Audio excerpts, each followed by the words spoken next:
आज बिहार, उत्तर प्रदेश, उत्तराखंड, हिमाचल प्रदेश, जम्मू कश्मीर, पंजाब के कुछ हिस्सों में बादल बरसेंगे। हरियाणा, मराठवाड़ा, केरल, लक्षद्वीप में भी हल्की से मध्यम बारिश की संभावना। केरल के वायनाड में भूस्खलन की घटना में मरने वालों की संख्या 300 के पार पहुंची। 96 पुरुष, 83 महिलाएं, 29 बच्चों समेत 210 शव बरामद किए गए। अभी भी रेस्क्यू ऑपरेशन जारी है। राहुल और प्रियंका गांधी ने आपदा प्रभावित क्षेत्रों का दौरा किया, पीड़ितों से मुलाकात की। राहुल ने कहा, लोगों की मदद जरूरी है। यहां कांग्रेस 100 से ज्यादा घरों का निर्माण कराएगी। केरल के मुख्यमंत्री पिनराई विजयन ने कहा, मलबे में दबी जिंदगी की तलाश जारी है। हर धड़कन को खोजने की कोशिश कर रहे हैं। बिना हिम्मत खोए हम एकता के साथ संकट से उबर सकते हैं। वायनाड आपदा में नौसेना के जवान भी रेस्क्यू में जुटे। भूस्खलन से तबाह हुए इलाकों का हेलीकॉप्टर से बचाव उपकरणों के साथ 12 राज्यों के पुलिस कर्मियों को आपदा क्षेत्र में पहुंचाया गया। हिमाचल प्रदेश में 3 अलग अलग जगहों पर बादल फटने से तबाही। बाढ़ की चपेट में आए 49 लोग लापता। एनडीआरएफ की टीम सर्च ऑपरेशन चला रही है। मंडी, कुल्लू, शिमला, रामपुर में बादल फटा। हिमाचल प्रदेश में 31 जुलाई देर रात तेज बारिश ने जमकर तबाही मचाई। अब तक 4 लोगों के शव बरामद हुए। एक शख्स घायल है और इसके साथ बाढ़ में फंसे 9 लोगों को आपदा प्रबंधन की टीमें रेस्क्यू करने में जुटी हैं। हिमाचल में आई आपदा में 23 जानवरों की भी जान गई। करीब 65 घर तबाह हुए। कुल्लू के मलाड़ा में 20 से 25 लोगों के फंसे होने की खबर। लापता लोगों की तलाश में एनडीआरएफ, एसडीआरएफ और आईटीबीपी के जवान। कुदरती कहर में लापता लोगों की तलाश तेज। सर्च अभियान के लिए उफनाता नाला पार करना जरूरी है। सेना के जवानों ने नाले पर रस्सी, जाली और लकड़ी से टेम्पररी पुल बनाया। हिमाचल प्रदेश के मुख्यमंत्री सुखविंदर सिंह सुक्खू ने आपदा प्रभावित इलाकों में हुई तबाही का जायजा लिया। प्रभावित परिवारों से मुलाकात की। लोगों को हर संभव मदद का आश्वासन दिया। हिमाचल प्रदेश के आपदा प्रबंधन प्राधिकरण के विशेष सचिव डीसी राणा ने बताया कि प्रदेश में हुई आपदा के कारण अब तक 49 लोग लापता हैं। अभी तक 4 शव बरामद किए गए हैं। लोगों तक मदद पहुंचाई जा रही है। हिमाचल प्रदेश के लाहौल स्पीति में बादल फटने से भारी तबाही की तस्वीरें सामने आई। बाढ़ की चपेट में आई एक महिला, एक गाड़ी बह गई। पिन वैली के सगनम गांव में बादल फटने के बाद बाढ़ का मंजर। हिमाचल प्रदेश के मंडी में लापता लोगों की ड्रोन से तलाश की जा रही है। एसडीआरएफ और पुलिस की एक टीम लापता लोगों को खोजने में लगी है। एक 3 महीने की बच्ची, 11 साल की बच्ची और इसके अलावा 3 लोग लापता। हिमाचल के कुल्लू में पार्वती घाटी में बादल फटने से बाढ़ आई। मलाड़ा प्रोजेक्ट में फंसे 4 लोगों को रेस्क्यू टीम ने बाहर निकाला। सुरक्षित जगहों पर शिफ्ट किया गया। हिमाचल प्रदेश के पूर्व सीएम जयराम ठाकुर ने पीएम मोदी से मुलाकात की। प्रदेश में आपदा के हालात की जानकारी दी। पीएम मोदी ने गंभीर स्थिति से निपटने के लिए पूरा सहयोग देने का आश्वासन दिया। रांची में भारी बारिश से बाढ़ जैसे हालात। घरों में घुसा पानी, कई लोग फंसे। रेस्क्यू में जुटी एनडीआरएफ की टीम। नाव के जरिए बाढ़ में फंसे लोगों को सुरक्षित जगहों पर शिफ्ट किया जा रहा है। मौसम विभाग ने रांची समेत आसपास के इलाकों में आज भी भारी बारिश की चेतावनी दी है। आईएमडी के अलर्ट के मद्देनजर झारखंड सरकार ने 12वीं तक के सभी स्कूल्स को बंद करने के निर्देश दिए। रांची में आसमानी सितम से लोगों का हाल बेहाल है। सड़कों पर बेबस नजर आ रहे हैं लोग। पानी भरने से लोगों की मुश्किलें बढ़ी। रफ्तार ट्रैफिक की थमी। फंसे लोगों को रेस्क्यू में एनडीआरएफ की टीमें जुटी। झारखंड में भारी बारिश के बाद हालात बेकाबू हो गए। आम जनजीवन अस्त व्यस्त। सड़कों पर पानी बह रहा है। पानी निकासी की सुविधा न होने से मुश्किलें बढ़ी। रांची में बारिश से बेबस नजर आ रही है जनता। कई इलाकों में पानी भरा। 35 लोगों का रेस्क्यू कर एनडीआरएफ की टीमों ने इन्हें सुरक्षित ठिकानों तक पहुंचाया। बिहार के मुजफ्फरपुर में तिरहुत नहर का बांध टूटने से ग्रामीणों में दहशत है। फसलों को भारी नुकसान। सड़क पर भरा पानी। मौके पर पहुंचे आला अधिकारी कैंप कर रहे हैं। केदारनाथ में बादल फटने से पैदल रास्ता टूटा। सोनप्रयाग के पास हाईवे क्षतिग्रस्त। फंसे यात्रियों के रेस्क्यू के लिए अभियान जारी। अब तक करीब 7,234 लोगों को रेस्क्यू किया गया। भारी बारिश से गंगा नदी में उफान। तेज बहाव की चपेट में आए करीब 16 श्रद्धालुओं को जल पुलिस ने रेस्क्यू किया। पश्चिम बंगाल के बीरभूम में भारी बारिश का कहर। चारों तरफ पानी ही पानी। कंकाली ताला मंदिर में पानी। श्रद्धालुओं को दर्शन करने में परेशानी। मध्य प्रदेश के डिंडोरी के खरमेर नदी में उफान आया। चटिया खजरी मार्ग कल से बंद है। स्कूल पानी में डूबा पुल, मनाही के बावजूद लोग नदी नालों को ऐसे ही पार कर रहे हैं। महाराष्ट्र के पुणे से एमएनएस का अनोखा प्रदर्शन। बारिश से सड़कों में गड्ढे और उसमें पानी भरा। एमएनएस के कार्यकर्ताओं ने गड्ढों में भरे पानी में मछली पकड़कर प्रदर्शन किया। टाइफून गेमी के चलते लगातार भारी बारिश से दक्षिण पूर्वी चीन में भयंकर तबाही। हुनान प्रांत में 25 लोगों की मौत, 3 शव बरामद। बाढ़ से अब तक 30 लोगों की जान गई, 35 लोग लापता हैं। 9 सेकंड न्यूज में वक्त है राजनीति से जुड़ी खबरों को जानने का। पीएम मोदी आज कृषि अर्थशास्त्रियों के 32वें अंतर्राष्ट्रीय सम्मेलन का उद्घाटन कर रहे हैं। सम्मेलन में 75 देशों के लगभग 1000 प्रतिनिधि भाग ले रहे हैं।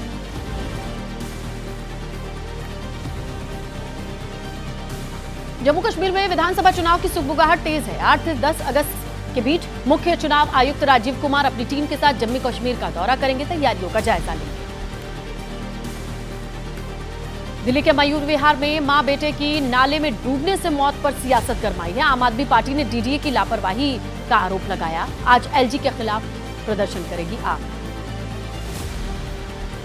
उपराज्यपाल कार्यालय ने आम आदमी पार्टी के नेताओं पर झूठ बोलने का आरोप लगाया। कहा डीडीए ने नाले की गाद समय पर निकाली, उसे ढकने का भी काम किया।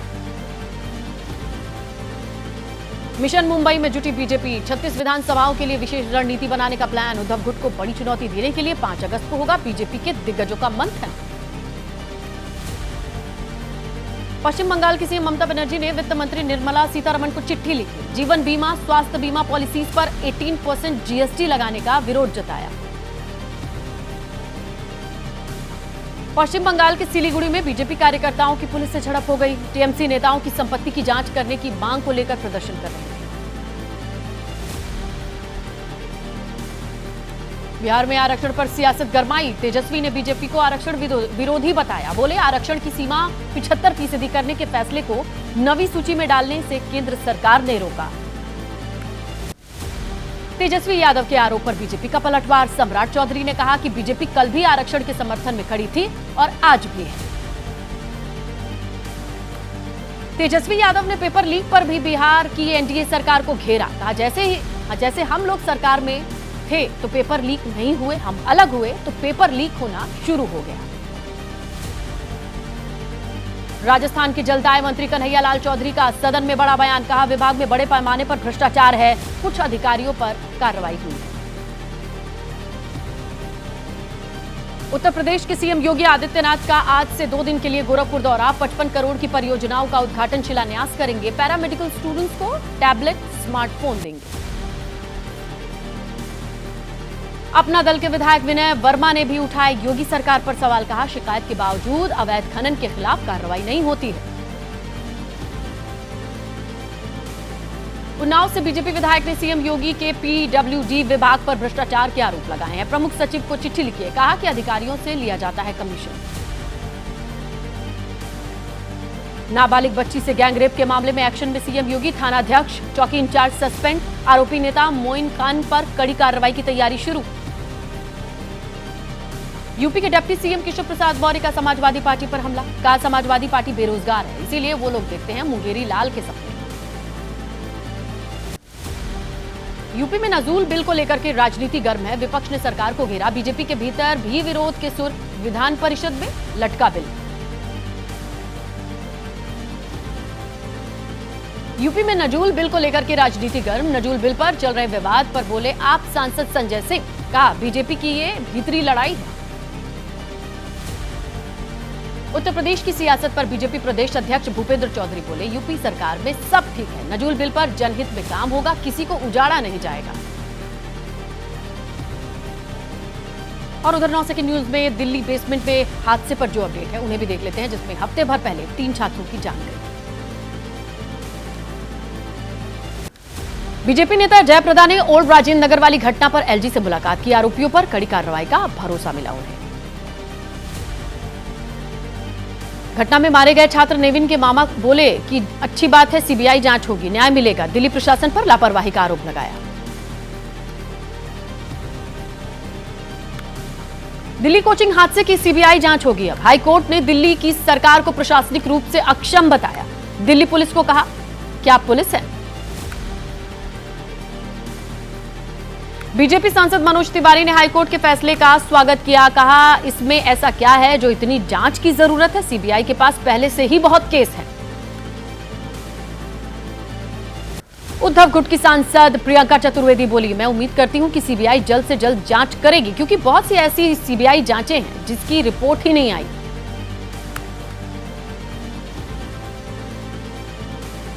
दिल्ली में शेल्टर होम से जुड़ी खबरों की क्या अपडेट है, उन्हें भी देखते हैं 9 सेकंड न्यूज में। दिल्ली के एक स्थायी शेल्टर होम में बीते 1 महीने में बच्चों सहित 14 लोगों की मौत। दिल्ली सरकार ने जांच के आदेश दिए। मानसिक रूप से कमजोर लोगों के लिए बना है आशा किरण शेल्टर होम। राष्ट्रीय महिला आयोग की अध्यक्ष रेखा शर्मा ने शेल्टर होम की जांच की। कहा, साफ पानी, खाने का इंतजाम नहीं है, मरीज और बच्चे एक ही वॉशरूम का इस्तेमाल करते हैं।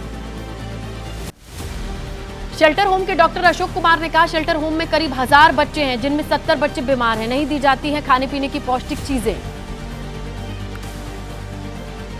एनसीडब्ल्यू की शुरुआती जांच के मुताबिक दिल्ली सरकार के शेल्टर होम में कई प्रशासनिक खामियां मिली हैं। दिल्ली के उपराज्यपाल को सौंपी जाएगी जांच की पूरी रिपोर्ट। आप सांसद स्वाति मालीवाल ने दिल्ली सरकार को घेरा। मामले में तुरंत केस दर्ज कराने की मांग की। संसद में उठाऊंगी मामला, ये बात कही।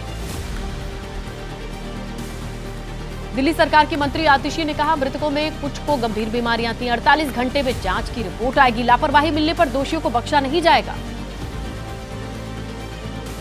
आतिशी के मुताबिक शेल्टर होम में रहते हैं 980 लोग। देखभाल के लिए 450 लोगों की तैनाती है। मौत की चिकित्सीय जांच होनी चाहिए।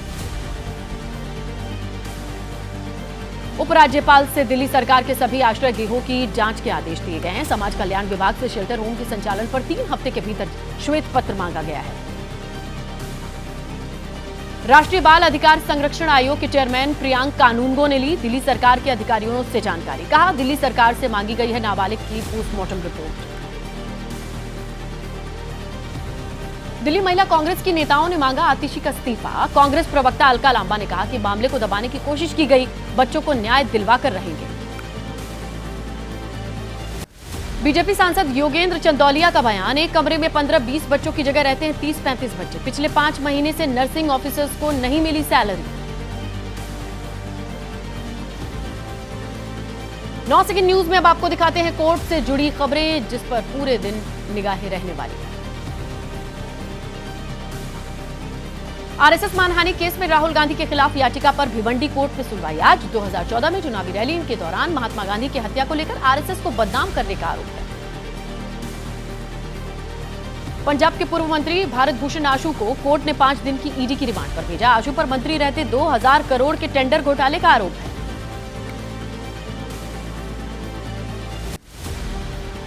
मथुरा कृष्ण जन्मभूमि शाही ईदगाह मस्जिद विवाद पर आए हाईकोर्ट के फैसले पर मुस्लिम पक्ष ने ऐतराज जताया। कहा, सुप्रीम कोर्ट में इस फैसले को चुनौती देने का प्लान है। 9 सेकंड न्यूज में अब वक्त है देश के कोने कोने से आई कुछ अहम खबरों को जानने का। एमपी के सागर में दर्दनाक सड़क हादसा। टक्कर के बाद एक कार के ऊपर चढ़ गया बेकाबू कंटेनर। हादसे में एक ही परिवार के 5 लोगों की मौत।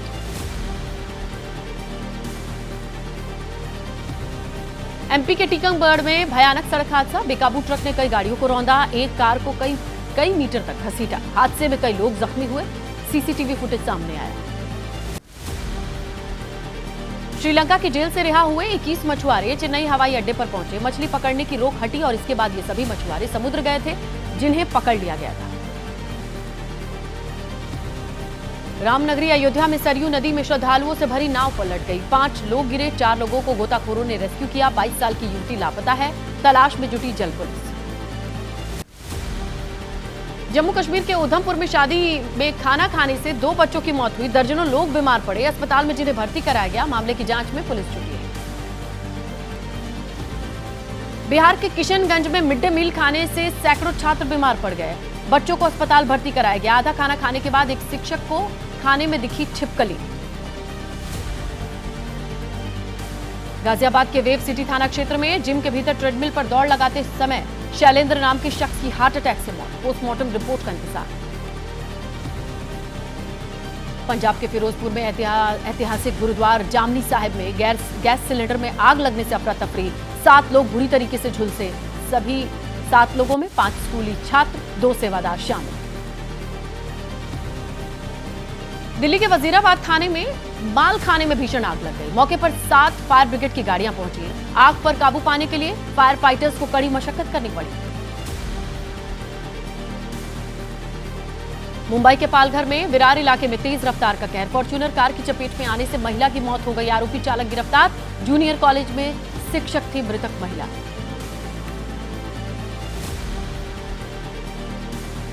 छत्तीसगढ़ के बलौदा बाजार में 20 गायों की दर्दनाक मौत। एक ही कमरे में ठूस कर इन गायों को रखा गया था। देखभाल, चारा पानी की कोई व्यवस्था नहीं थी। बलौदा बाजार के मर्दा गांव का मामला।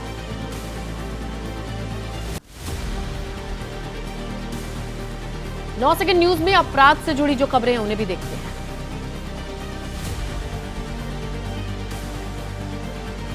बिहार में खुद को सेना का जवान बताने वाला शख्स विस्फोटक के साथ गिरफ्तार हुआ है। बड़ी मात्रा में विस्फोटक बरामद। बेगूसराय पुलिस मामले की जांच में जुटी। यूपी के मुरादाबाद में बीजेपी नेता जनाजे की नमाज पढ़ने से इनकार करने का यह मामला, जहां मस्जिद के इमाम सहित 4 लोगों पर केस दर्ज हुआ है। मृतक परिवार के मुताबिक एक रिश्तेदार ने पढ़ाई जनाजे की नमाज। यूपी के बागपत में कांवड़ आगे निकालने को लेकर विवाद हो गया। हरियाणा के कांवड़िए की मौत, कई घायल। यूपी के कांवड़ियों पर हमले का आरोप, यूपी पुलिस ने साधी चुप्पी।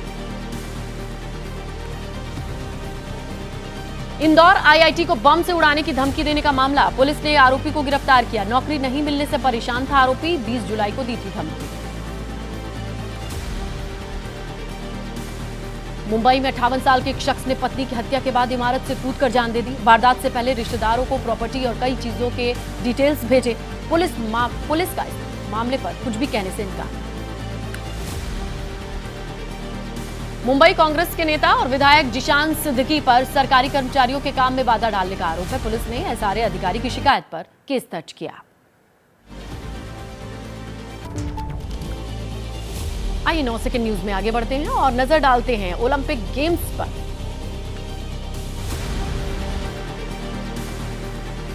ओलंपिक के बैडमिंटन सिंगल्स में भारत के लक्ष्य सेन सेमीफाइनल में पहुंच गए हैं। क्वार्टर फाइनल में लक्ष्य ने चीनी ताइपे के चाओ टिएनचेन को हराया है। लक्ष्य ने 19-21, 21-15, 21-12 से जीत दर्ज की है। लक्ष्य सेन ने ओलंपिक इतिहास में भारत के वो पहले मेंस बैडमिंटन खिलाड़ी बन गए हैं जो सेमीफाइनल तक पहुंचे हैं। लक्ष्य का सेमीफाइनल मुकाबला संडे यानी कल होगा। अगर वो जीतते हैं तो भारत का एक और मेडल पक्का हो जाएगा। ओलंपिक में भारतीय हॉकी टीम ने बड़ा उलटफेर किया। ग्रुप स्टेज के आखिरी मुकाबले में भारत ने ऑस्ट्रेलिया को हराया। भारत ने 3-2 से ये जीत दर्ज की है। भारत की अंकिता भगत और धीरज बोम्मादेवरा तीरंदाजी के ब्रॉन्ज मेडल मैच में हार गए। अंकिता और धीरज की जोड़ी को यूएसए की जोड़ी ने मात दी। बॉक्सिंग के क्वार्टर फाइनल में आज निशान देव रिंग में उतरेंगे। 71 किलोग्राम भार वर्ग में निशान की बाउट आज रात 12 बजे होनी है। भारत और श्रीलंका के बीच रोमांचक मुकाबला टाई हो गया। श्रीलंका ने पहले वनडे में 230 रन बनाए। जवाब में भारत ने 226 रन पर 8 विकेट गंवा दिए। 18 गेंद पर सिर्फ 5 रन चाहिए थे, लेकिन 4 रन पर आखिरी 2 विकेट गिर गए। रोहित शर्मा ने श्रीलंका के खिलाफ कप्तान पारी खेली। रोहित ने 47 गेंद पर सबसे ज्यादा 58 रन बनाए। अपनी पारी में उन्होंने 7 चौके 3 छक्के मारे। रोहित शर्मा ने छक्के मारने का नया रिकॉर्ड बनाया। इंटरनेशनल क्रिकेट में सबसे ज्यादा छक्का मारने वाला कप्तान बन गए हैं। रोहित ने इयान मॉर्गन के 233 छक्कों का रिकॉर्ड तोड़ा। रोहित को छोड़कर कोई भी बल्लेबाज बड़ी पारी खेलने में नाकाम रहा। विराट कोहली ने 24, श्रेयस अय्यर ने 23 तो केएल राहुल ने 31 रन बनाए। भारत के स्पिनर्स ने शानदार गेंदबाजी की। अक्षर पटेल ने 10 ओवर में 33 रन देकर 2 विकेट लिए। कुलदीप यादव ने इतने ही रन देकर 1 विकेट निकाला, तो वहीं वॉशिंगटन सुंदर को भी 1 विकेट मिला। पहला वनडे मैच टाई होने के बाद आज भारत को सीरीज जीतने के लिए श्रीलंका से आखिरी दोनों वनडे मैच जीतने होंगे। भारत और श्रीलंका के बीच दूसरा वनडे संडे यानी कल होगा। यह मुकाबला दोपहर 2:30 बजे से कोलंबो में है। पेरिस ओलंपिक से लौटे निशानेबाज अर्जुन बाबूता का पंजाब सरकार पर हमला। कहा राज्य सरकार ने अभी तक उन्हें कुछ नहीं दिया। 2022 में नौकरी देने का वादा किया गया था।